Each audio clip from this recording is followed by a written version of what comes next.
Olá, meus irmãos, Deus os abençoe, em nome de nosso Senhor Jesus Cristo, que a graça e a misericórdia de Deus esteja pairando sobre cada coração, para que essas verdades escriturísticas que estão trazendo fé ao nosso coração possam repousar sobre cada alma nesta hora. Estamos aqui para trabalhar por essa fé preciosa, e a fé é o poder de Deus. Agora, fé não em qualquer coisa, mas fé na verdade da palavra. Nem só de pão viverá o homem, mas de cada palavra, de cada verdade que sai da boca de Deus. Por isso, disse Jesus a respeito das verdadeiras ovelhas. Veja, minhas ovelhas ouvirão a minha voz. E essa é a maneira de saber se o nosso nome está no livro da vida do Cordeiro ou não. Quando nossos nomes são manifestados, eles o são quando nós ouvimos a verdade da palavra. Porque cada uma das 7 eras termina com a seguinte frase: quem tem ouvidos, ouça o que o Espírito diz às igrejas. E só há um povo capaz de ouvir a voz do Espírito Santo, e esta é a verdadeira igreja. Ela é a única que capta a verdade. Os demais estão cegos para a verdade desta hora. Como disse Jesus a respeito da última igreja, a igreja da era de Laodiceia, veja, a última das 7 cartas de Apocalipse, a igreja do tempo do fim, ele disse que era uma igreja cega, miserável, pobre, nua e, o que é pior, não sabe. E Jesus disse aos fariseus do seu dia, isso está em São João capítulo 8, Jesus dizendo aos fariseus, ele disse: por que vocês não entendem a minha linguagem? Então respondeu Jesus: é porque vocês não podem, porque vocês têm por pai o diabo. E quando ele profere a mentira, fala-lhe do que lhe é próprio, porque ele é mentiroso e pai da mentira e assassino desde o princípio. Por isso que Caim não pôde receber a palavra de Deus, depois que ele levantou um altar para adorar a Deus, e levantou-o de acordo com suas próprias concepções, com sua própria teologia, e ele foi recusado. Mas Deus lhe disse: por que você não faz de acordo com o que fez o seu irmão? Veja, mas como ele não podia receber a luz da palavra, ele não podia receber o entendimento da palavra, porque a semente da serpente jamais entrará atrás do véu, onde está a glória da Shekinah, onde está Deus mesmo entronizado no altar de misericórdia. Aquele lugar não está acessível à semente da serpente. Somente a semente eleita pode entrar. Por isso que nós temos em Isaías a profecia de que Lúcifer quis subir acima das estrelas de Deus. Veja, ele quis ser mais que os mensageiros, mais que os 7 espíritos. E a ele não foi permitido. Veja, ele foi lançado do céu sobre a terra. Toda a sua beleza lhe foi tirada. Todas as joias que o adornavam lhe foi tirado. E ele foi deformado e mantido preso nas trevas.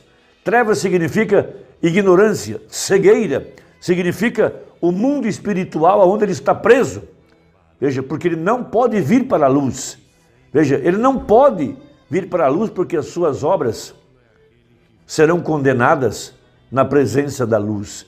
Se ele não pôde enganar as estrelas, tampouco os 7 grupos que estavam atrás de cada mensageiro.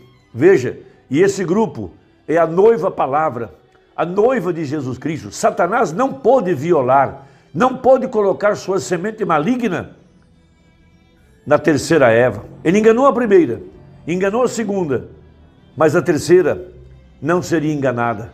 Veja, ela não pode ser tocada, porque ela é guardada como a menina dos olhos de Deus. A exemplo de Sara, que foi guardada quando Abimeleque intentou colocar a sua semente dentro dela. Deus a guardou. Veja, antes que José chegasse em Maria, o Espírito Santo chegou. E antes que as falsas doutrinas, credos, dogmas, antes que a semente do diabo chegasse na verdadeira igreja, ela já estava grávida. Ela tinha concebido da palavra. Veja, porque ela está guardada por Deus. Ninguém as arrebata da minha mão, disse Jesus. Por isso que a verdadeira igreja tem entrado, além do véu, na presença da glória da Shekinah e contemplado a face do Senhor. Porque essa é a única coisa capaz de mudar nossas vidas.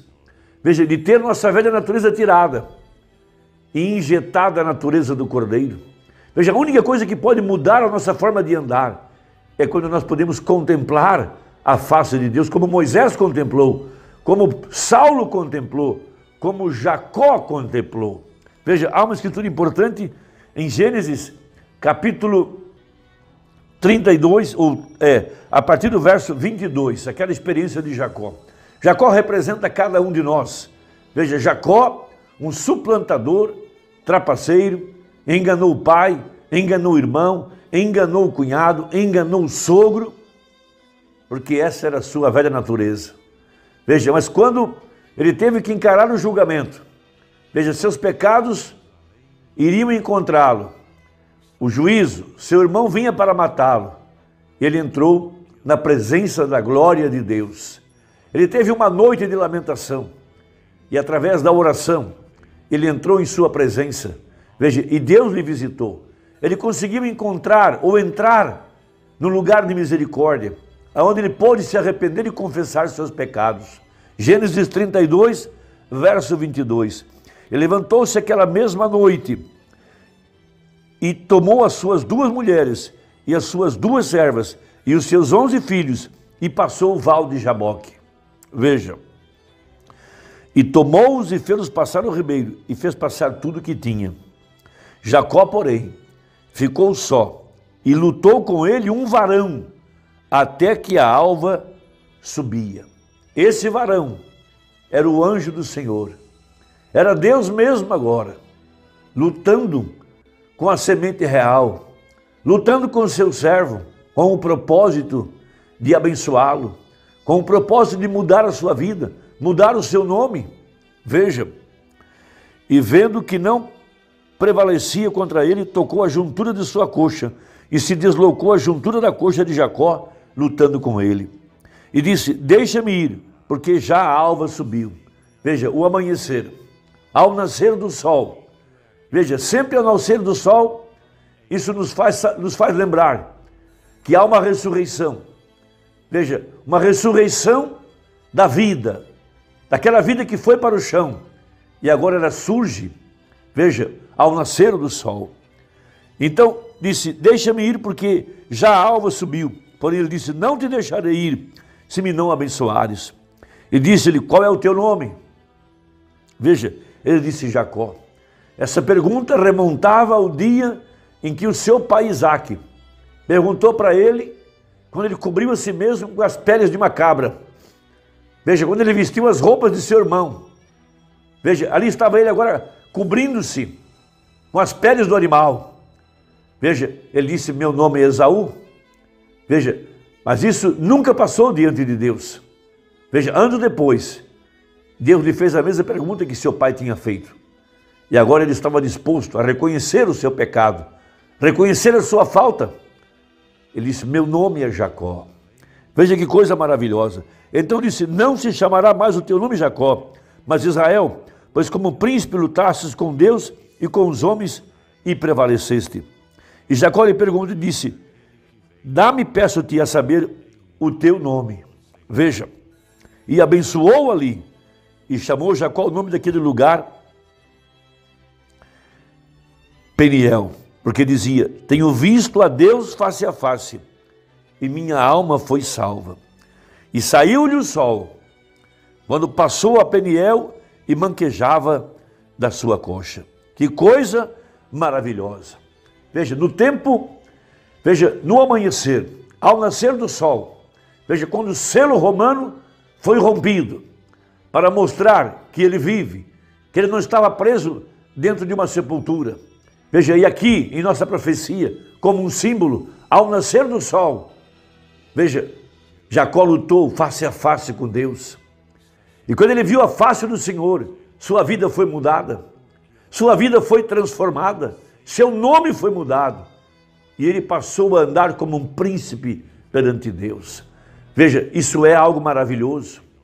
Quando nós podemos entrar além do véu nessa hora, quando o véu for rompido, quando o véu for tirado da frente dos nossos olhos, para ver a face de Deus, a glória de Deus, na pessoa de Jesus Cristo, é quando nossas vidas são mudadas. Veja, o poder transformador está no sétimo selo. O sétimo selo é a entrada além do véu, é a entrada para as coisas profundas e misteriosas de quem é Deus, qual o seu nome, qual o seu caráter, como ele vive, qual sua obra redentora, como podemos entrar em sua presença e não morrer. O eleito é chamado para ter um encontro com Deus face a face. Esse é o sétimo selo. Foi o que o ladrão na cruz teve, um encontro face a face com o verdadeiro Deus e a vida eterna. A mulher do poço teve um encontro com o verdadeiro Deus e a vida eterna. Jacó teve um encontro com o verdadeiro Deus e a vida eterna. Esse é o sétimo selo, é ir além do véu, é saber que Jesus é a revelação daquele Deus que nunca ninguém viu, daquele livro que não podia ser lido, não podia ser visto, não podia ser aberto. Não havia ninguém digno que pudesse entrar em sua presença. Então ele vem aqui no tempo do fim, no dia da expiação. Veja, quando nossos pecados são totalmente aniquilados, toda a culpa é tirada, porque o sangue do Cordeiro, fora da porta, não tinha valor. O sangue do Cordeiro no segundo átrio não tinha valor, mas somente quando ele era colocado sob o propiciatório, além do véu, é quando ele ganhava seu valor, porque lá estava o trono onde estava o trono de julgamento. Então o sangue era colocado naquele lugar, no propiciatório, e aquele lugar se tornava então o lugar de misericórdia, dando entrada ao verdadeiro Filho de Deus, ao eleito, para entrar na face de Deus, ver a face de Deus e não morrer. Esse é o sétimo selo, essa é a entrada à eternidade. Veja, Peniel via a face de Deus e não morri, disse Jacó. Logo após ele foi redimido, ele foi transformado, seu nome foi mudado, seu andar foi mudado. O verdadeiro batismo com o Espírito Santo é a revelação pessoal de quem Jesus Cristo é. Ele é Deus manifestado, Deus encarnado. A palavra revelada, a palavra manifestada e a palavra aplicada corretamente aqui no tempo do fim. Por isso o profeta ouviu do Espírito Santo na mensagem alimento espiritual em seu devido tempo. Veja, o anjo lhe disse, vire a foto para a direita. Aquela constelação de anjos, 7 anjos, veja, fizeram aquela peruca branca. Ali estava Jesus Cristo, disse o profeta. E cada um de nós é chamado para entrar além do véu e ver a face de Deus e ser transformado. A mensagem alimento espiritual em seu devido tempo, 84. Veja, então quando aquilo subiu, os grandes observatórios na Califórnia, desde lá embaixo no México até Tucson, em todas as partes tiraram sua fotografia. Era misterioso o que se via. O irmão Fred Sothmann ali, sentado ali atrás, e o irmão Jenny Norman, estávamos ali presentes quando a isto subiu. Veja, eles tiraram a foto, mas ainda não sabiam o que era. Aqui, algum tempo atrás, todos diziam, entre aspas, veja aqui, isso parece com isso, em aquelas asas dos anjos, como se dobravam ali. Agora veja, um dia, virando aquilo para a direita, e olhando ali, estava Jesus Cristo, tão perfeito, como Hoffmann sempre o desenhou. Ele estava ali de pé, com sua cabeleira branca, olhando para baixo, em direção à terra, mostrando que ele é a autoridade suprema. Os céus o declaram, a Bíblia o declara, a mensagem o declara. É tudo o mesmo. A autoridade suprema, com sua cabeleira branca. Você vê sua barba negra embaixo. Muitos de vocês têm visto a fotografia. A temos ali atrás. Somente vire na direita para os lados, olhe nela. Ali está ele. Tão perfeito como ele era, como se o tivesse fotografado. Eles estão olhando para ela de um ângulo errado. Note, disse o profeta, eles estão olhando para ela de um ângulo errado. Você tem que olhar para ela no ângulo certo.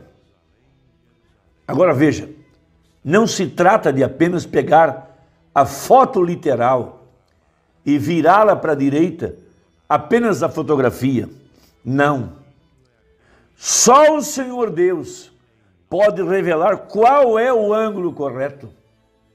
Vire-na para a sua direita e olhe nela. Aí está ele, tão perfeito como foi fotografado ali em cima. Vimos a face de Deus, Peniel, e não morremos. Esse é o 7º selo. Deus te abençoe. Se essa conversa te ajudou, mande para alguém de sua família e até a próxima. Se Deus quiser, em nome de Jesus. Amém.